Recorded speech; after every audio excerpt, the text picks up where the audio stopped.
terrific century here, Emilio. Do you like playing down in this part of the world? Yeah, it's good. I mean, today was obviously great weather for it, and yeah, as you mentioned just before the interview, I had some success in Canterbury and against this team, and yeah, it's nice to do it against the same team but different side of Kent, so to speak. Yeah, I mean, it's interesting. It's usually a pretty good wicket here. If you'd won the toss, would you have batted first? No, I think we would have had a bowl from the discussions. I just think we fancied a bit of a chase. We've got a pretty experienced batting lineup. With Bedders back in and Colin.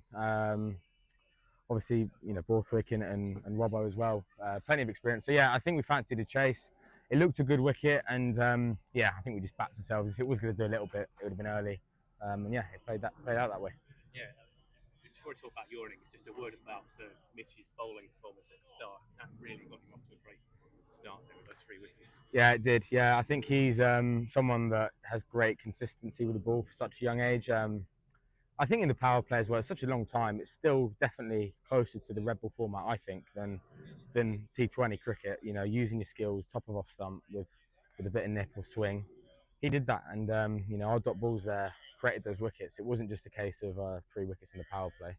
Our tightness and compact bowling definitely brought those wickets, and that set us up. And from there, I think they were always going to struggle to put on a competitive score. I know they had a couple of partnerships, but after that power play, 30 for 3, you're always going to back yourself to win the game.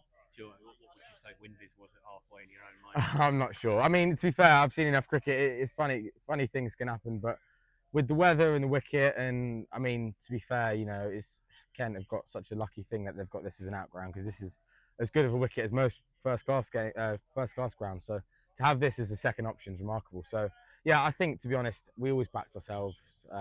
Again, good wicket, good weather, and yeah, we fancied a chase. And without asking you to blow your own trumpet too much, you looked pretty well in control for most of that innings.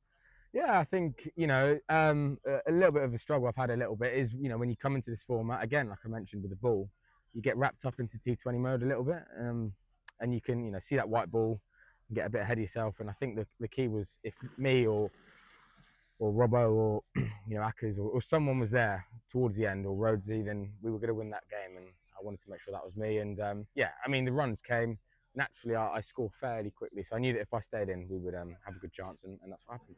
And lastly, how does that rank among your hundreds that you scored in your career? It's an important one because we're chasing and winning.